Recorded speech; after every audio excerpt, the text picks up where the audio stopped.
हम यहाँ बात कर रहे हैं तोमर की।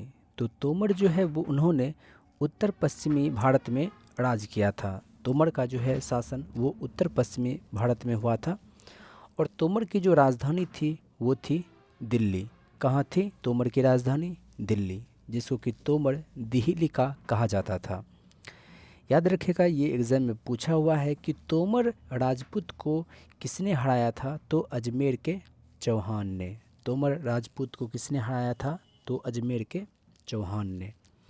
आप नाम सुने होंगे उड़ीसा में कोणार्क सूर्य मंदिर का नाम। कोणार्क सूर्य मंदिर का नाम सुने होंगे। इसी कोणार्क सूर्य मंदिर को ब्लैक पैगोडा भी कहा जाता है। अगर हम बात करें कि कोणार्क सूर्य मंदिर का निर्माण किन्होंने करवाया था, तो याद रखिएगा नरसिंह देव वर्मन प्रथम ने। नरसिंह देव वर्मन प्रथम चोडगंग ने। ये जो व्यक्ति थे ये गंग वंश से संबंधित थे। अगर हुमा का झुकता हुआ मंदिर की बात करें तो ये भगवान शिव को समर्पित है।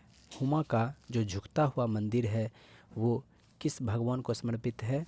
तो भगवान शिव को समर्पित है। वहीं एक और व्यक्ति का नाम सुनते होंगे नरसिंह वर्मन प्रथम। ये जो थे पल्लव वंश से संबंधित थे, जिन्होंने महाबलीपुरम की स्थापना भी करी और वहाँ पर चट्टानों को काट करके वहाँ रथ मंदिर का भी निर्माण करवाया। तो यहाँ पर नरसिंह वर्मन प्रथम ये पल्लव वंश से संबंधित हैं और नरसिंह देव वर्मन प्रथम ये जो हैं गंग वंश से संबंधित हैं। अगला सवाल है, पाल वंश ने जो है पाल वंश ने बंगाल के क्षेत्रों पर शासन किया था। पाल वंश ने किन क्षेत्रों पर राज किया था? तो बंगाल के क्षेत्रों में। और इस पाल वंश की स्थापना किन्होंने करी थी? तो गोपाल ने। और यहाँ पर पाल वंश जब समाप्त होने के बाद बंगाल पर किस वंश का शासन हुआ? तो सेन वंश का। याद रखिएगा, पाल वंश के समाप्ति के बाद बंगाल पर किन का शासन हुआ था? तो सेन वंश का। विक्रमशिला विश्वविद्यालय जो कि बिहार के भागलपुर में है, विक्रमशिला विश्वविद्यालय जो कि बिहार के भागलपुर में था, उसकी स्थापना किन्होंने करी थी? तो याद रखिएगा, पाल वंश के ही एक शासक धर्मपाल ने किया था। धर्मपाल ने किस विश्वविद्यालय की स्थापना करी थी? विक्रमशिला विश्वविद्यालय की, जिसको कि मोहम्मद बिन बख्तियार ने इसको जला दिया था। एक यही नहीं बल्कि नालंदा विश्वविद्यालय को भी मोहम्मद बिन बख्तियार ने जलाया था। अगला सवाल है, पृथ्वीराज चौहान। पृथ्वीराज चौहान के पिता की बात करें तो इनके पिता का नाम था सोमेश्वर चौहान। पृथ्वीराज चौहान के पिता का नाम क्या था? तो सोमेश्वर चौहान। और पृथ्वीराज चौहान की शत्रुता चलती थी जयचंद गढ़वाल से। किससे? जयचंद गढ़वाल से। और उनकी बहन संयोगिता से प्रेम हो गया था पृथ्वीराज चौहान को। तो याद रखिएगा कि पृथ्वीराज चौहान को किस लड़की से प्रेम हुआ था? तो संयोगिता से। और पृथ्वीराज चौहान के समय में एक इनके साथ में लेखक रहते थे, पृथ्वीराज रासो। पृथ्वीराज चौहान के दरबार में एक कवि रहते थे, चंद बरदाई। पृथ्वीराज चौहान के दरबार में जो कवि रहते थे उसका नाम था चंद बरदाई। इन्होंने पृथ्वीराज रासो लिखा था, जो कि पृथ्वीराज चौहान के ही जीवन चरित्र का वृत्तांत करता है। तो फिर से, पृथ्वीराज चौहान के पिता का नाम क्या था? सोमेश्वर चौहान। पृथ्वीराज चौहान जिस लड़की से प्रेम करते थे उनका नाम क्या था? तो संयोगिता। पृथ्वीराज चौहान के जीवन वृत्तांत से संबंधित उस पुस्तक का नाम क्या है? पृथ्वीराज रासो। पृथ्वीराज रासो किन्होंने लिखा था? तो चंद बरदाई ने लिखा था। अगर हम बात करें खजुराहो का जो स्मारक समूह है, आपको भी पता होगा खजुराहो जो है वो छतरपुर में है। और छतरपुर कहाँ है? तो मध्य प्रदेश में। तो खजुराहो कहाँ है? तो मध्य प्रदेश में है। और इसका स्मारक समूह जो है उसका निर्माण किन्होंने किया था? तो चंदेल राजवंश ने करवाया था। फिर से, खजुराहो का स्मारक समूह किन्होंने बनवाया था? तो चंदेल राजवंश ने बनवाया था। किन्होंने बनाया था? चंदेल ने बनवाया था। और यहाँ पर जो है टोटल 85 मंदिरों का उल्लेख मिलता है। कितने मंदिरों का? 85 उल्लेखों का। लेकिन अभी तक में मात्र 30 ही मंदिरों का पता चल पाया है। जिसमें कि हिंदू का मतलब वैष्णव, शैव, शाक्त, इन सभी के मंदिर हैं और जैन धर्म से संबंधित मंदिर यहाँ पर आपको मिलेंगे। फिर से खजुराहो जो है वो किस वंश से संबंधित है, तो चंदेल से। खजुराहो है कहाँ, तो मध्य प्रदेश में है। और यहाँ पर जो मंदिर है वो हिंदू जैन दोनों से संबंधित मंदिर यहाँ पर आपको देखने को मिलेंगे। शिव गुफा जो है वो एलिफेंटा की गुफा में है। शिव गुफा कहाँ है, तो एलिफेंटा की गुफा में है। और एलिफेंटा की गुफा कहाँ है, तो याद रखिएगा महाराष्ट्र में मुंबई हार्बर के पास में है। अजंता गुफा मुख्य रूप से बौद्ध धर्म से संबंधित है। अजंता गुफा मुख्य रूप से बौद्ध धर्म से संबंधित है। ये अजंता गुफा है कहाँ, तो महाराष्ट्र में है। वहीं पर एलोरा की जो गुफा है वो हिंदू, जैन, बौद्ध सब से संबंधित है, लेकिन अजंता की जो गुफा है वो मुख्य रूप से बौद्ध धर्म से ही संबंधित है। अब अगर हम लोग बात करें महर्षि गौतम का संबंध किससे है, तो न्याय दर्शन से है। महर्षि गौतम का संबंध किससे है, तो न्याय दर्शन से है। महर्षि गौतम का संबंध किससे है, तो न्याय दर्शन से है। प्रतिहार जो वंश था, प्रतिहार वंश की राजधानी कहाँ थी, कन्नौज थी। प्रतिहार वंश की राजधानी कहाँ थी, कन्नौज। वहीं पर सेन वंश के अगर राजधानी की बात करें तो लखनऊती थी। सेन वंश के अगर हम लोग राजधानी की बात करें तो लखनऊती थी।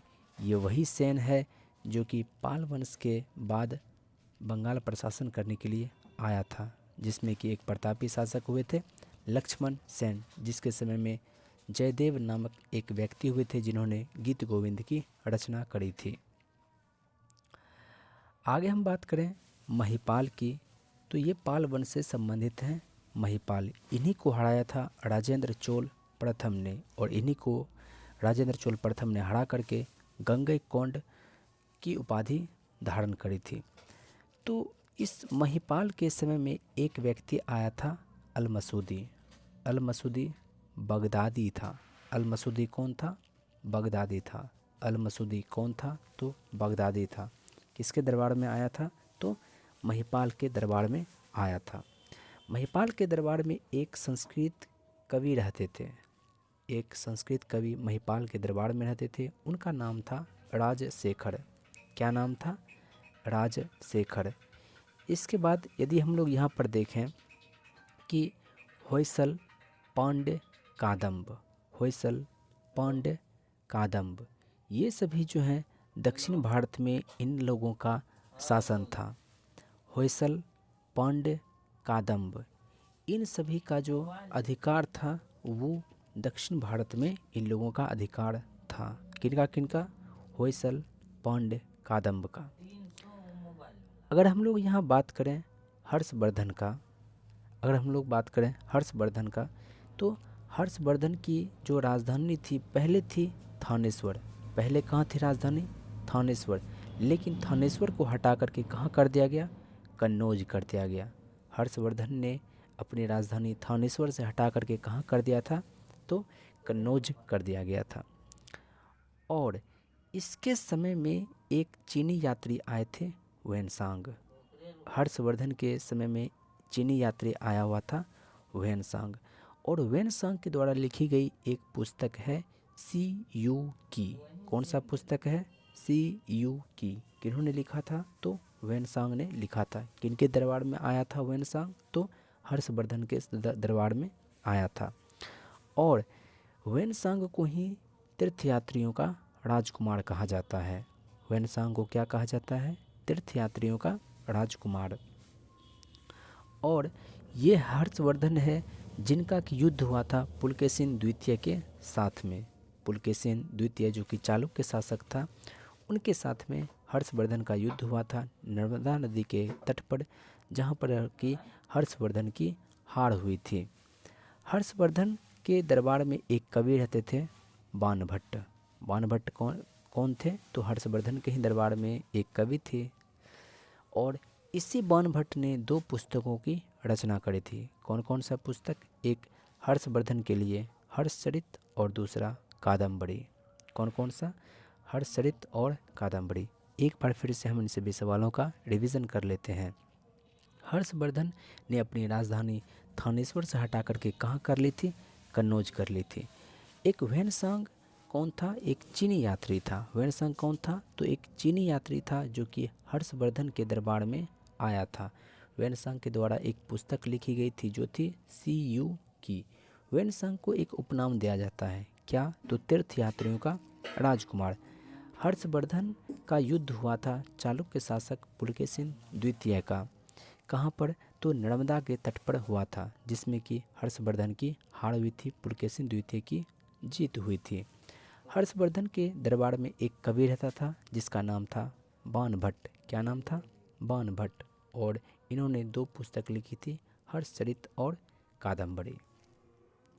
ये ह्वेनसांग केवल हर्षवर्धन के समय में ही नहीं बल्कि पल्लव शासक नंदीवर्मन प्रथम के समय में भी आया था, और उसकी राजधानी भी वो घूमने के लिए गया था। अगर हम बात करें पल्लव का राजधानी कहाँ था, तो कांचीपुरम। आगे अगर हम लोग बात करें अंकोरवाट मंदिर, अंकोरवाट का जो मंदिर है वो कहाँ है? तो कंबोडिया है। अंकोरवाट मंदिर कहाँ है? तो कंबोडिया है। कंबोडिया के अगर हम लोग राजधानी की बात करें तो नाम पेन है। क्या नाम है? नाम पेन है। अंकोरवाट कंबोडिया की राजधानी। लेकिन अगर हम बात करें अंकोरवाट मंदिर किस भगवान को समर्पित है, तो भगवान विष्णु को समर्पित है अंकोरवाट का मंदिर। अंकोरवाट का मंदिर भगवान विष्णु को समर्पित है। और अंकोरवाट का मंदिर बनाया किन्होंने था? तो याद रखिएगा सूर्यवर्मन द्वितीय। किन्होंने बनाया था? सूर्यवर्मन द्वितीय ने बनाया था। क्या बनाया था? अंकोरवाट का मंदिर। और अंकोरवाट का मंदिर किस भगवान को समर्पित है? तो भगवान विष्णु को समर्पित है। अगर हम लोग बात करें प्रतिहार वंश की, तो प्रतिहार वंश का एक प्रतापी शासक था मिहिर भोज। कौन था? मिहिर भोज। और ये जो थे वैष्णव थे। कौन थे? वैष्णव। और मिहिर भोज के अगर हम लोग पिता की बात करें तो रामभद्र था। मिहिर भोज केवल शासक ही नहीं थे बल्कि इन्होंने 2 उपाधियां भी धारण कर रखी थी। क्या क्या था? आदिवड़ा प्रभास। आदिवड़ा प्रभास, ये दोनों किनकी उपाधियां थी? मिहिर भोज प्रथम का। फिर से एक बार रिवीजन कर लेते हैं। प्रतिहार वंश से संबंधित हैं कौन? मिहिर भोज प्रथम। और ये वैष्णव थे। इनके पिता का नाम क्या था? तो रामभद्र था। मिहिर भोज प्रथम ने 2 उपाधियां धारण करी थी। कौन कौन सा? एक आदिवड़ा और दूसरा प्रभास। अगर हम लोग स्वयं हर्षवर्धन के यदि हम लोग रचनाओं की बात करें तो एक था प्रियदर्शिका, दूसरा रत्नावली और तीसरा नागानंद। कौन कौन सा? प्रियदर्शिका, रत्नावली, नागानंद। ये सभी रचनाएं थी हर्षवर्धन की। अगर हम लोग नागानंद की बात करें तो यह बौद्ध धर्म से संबंधित है। नागानंद किस धर्म से संबंधित है? तो बौद्ध धर्म से संबंधित है। और हर्षवर्धन भी बौद्ध धर्म से ही संबंधित व्यक्ति रहे हैं। अगर हम लोग इसके बाद बात करें कि मार्को पोलो किस देश से थे? तो इटली से। मार्को पोलो किस देश से था? तो इटली से था। इब्न बतूता मोरक्को से था। इब्न बतूता मोरक्को से था। और उसके बाद एंटोनियो मोनसोरेट, ये किस देश से था? स्पेन से था। एंटोनियो मोनसोरेट ये किस देश से था? तो स्पेन से था। वहीं पर महमूद अली बाल्खी ये किस देश से संबंधित था? तो बल्ख। आदि शंकराचार्य का नाम आपने सुना होगा। आदि शंकराचार्य ने पूरे भारत के पूर्व, पश्चिम, उत्तर, दक्षिण टोटल 4 मठों की स्थापना करी थी। पूर्व में पुरी, पश्चिम में द्वारिका, उत्तर में बद्रीनाथ और दक्षिण में श्रृंगेरी। इन चारों जगह पर 4 मठ की स्थापना करी थी। किन्होंने? आदि शंकराचार्य ने। एक बार फिर से फटाफट से टोटल चीज़ों का रिवीजन करेंगे, लेकिन लास्ट में कुछ सवाल हैं। राजस्थान युद्ध जो हुआ था वो प्रतिहार नरेश और अरब सेना के बीच में हुआ था, और उसमें प्रतिहार नरेश कौन था? तो नागभट्ट प्रथम था। कौन था? नागभट्ट प्रथम। और दूसरी तरफ अरब सेना की युद्ध हुआ था राजस्थान के युद्ध में 738 ईस्वी में, जिसमें कि अरब सेना की हार हुई थी। सांची जो बोलते हैं ये मध्य प्रदेश में है। मध्य प्रदेश में रायसेन जिले में सांची है। अगर हम लोग बात करें अंतिम सैन्य शासक, अभी हमने आपको बताया था कि अंतिम सैन्य शासक कौन था? तो लक्ष्मण सेन था, जिनके दरबार में एक कवि रहते थे जयदेव, जिन्होंने गीत गोविंद की रचना करी थी। एक व्यक्ति थी दिद्या। क्या नाम था? दिद्या। ये जो थी कश्मीर की महारानी थी। कश्मीर की महारानी थी कौन? दिद्या। और ये किस वंश से संबंधित थे? तो लोहार वंश से। एक बार फटाफट से पूरी चीज़ों का हम लोग रिवीजन कर लेते हैं।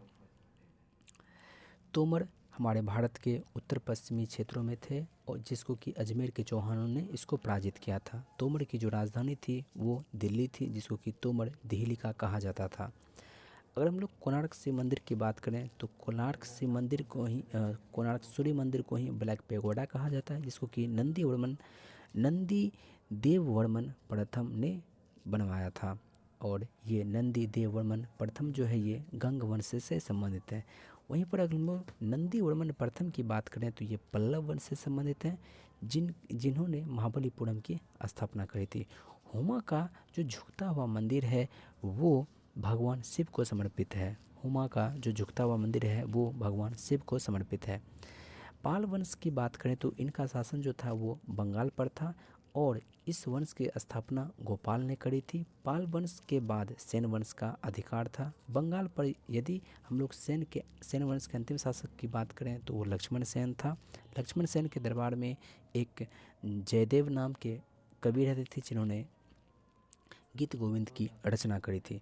पाल वंश से संबंधित एक व्यक्ति हुए शासक धर्मपाल, जिन्होंने कि विक्रमशिला विश्वविद्यालय की स्थापना करी थी बिहार के ही भागलपुर में, और इसी विक्रमशिला विश्वविद्यालय को मोहम्मद बिन बख्तियार ने जला दिया था।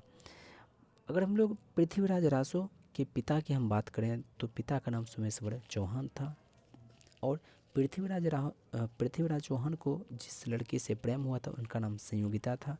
पृथ्वीराज चौहान से संबंधित एक पुस्तक लिखी गई थी पृथ्वीराज रासो को। किन्होंने लिखा था? तो चंदवर दाई ने लिखा था। खजुराहो का जो मंदिर है वो किन्होंने बनाया था? चंदेल शासकों ने बनवाया था। और ऐसा उल्लेख है वहाँ पर कि 85 मंदिर हैं, लेकिन अभी तक में मात्र 30 ही मंदिरों का खोज हो पाया है। हिंदू और जैन धर्मों से संबंधित वहाँ पर आपको मंदिर देखने को मिलते हैं। वहीं पर हम लोग अजंता गुफा की बात करें तो अजंता गुफा जो है मुख्य रूप से बौद्ध धर्म से संबंधित है, जबकि शिव गुफा जो है वो एलिफेंटा की गुफा में है। शिव गुफा कहाँ है? तो एलिफेंटा की गुफा में है, और एलिफेंटा की गुफा जो है वो महाराष्ट्र में है। महर्षि गौतम का संबंध जो है वो न्याय दर्शन से है। इसके बाद यदि हम लोग यहाँ पर बात करें प्रतिहार की जो राजधानी थी वो कन्नौज थी। वहीं पर सेन वंश के अगर हम लोग राजधानी की बात करें तो वो लखनऊती थी। महिपाल जो है वो पाल वंश से संबंधित व्यक्ति हैं, जिनके समय में अल मसूदी जो बगदादी था वो आया था महिपाल से मिलने के लिए। महिपाल के समय में एक संस्कृत कवि रहते थे जिनका नाम था राजशेखर। होयसल पांडे कादम्ब ये सभी जो है दक्षिण भारत से संबंधित व्यक्ति हैं।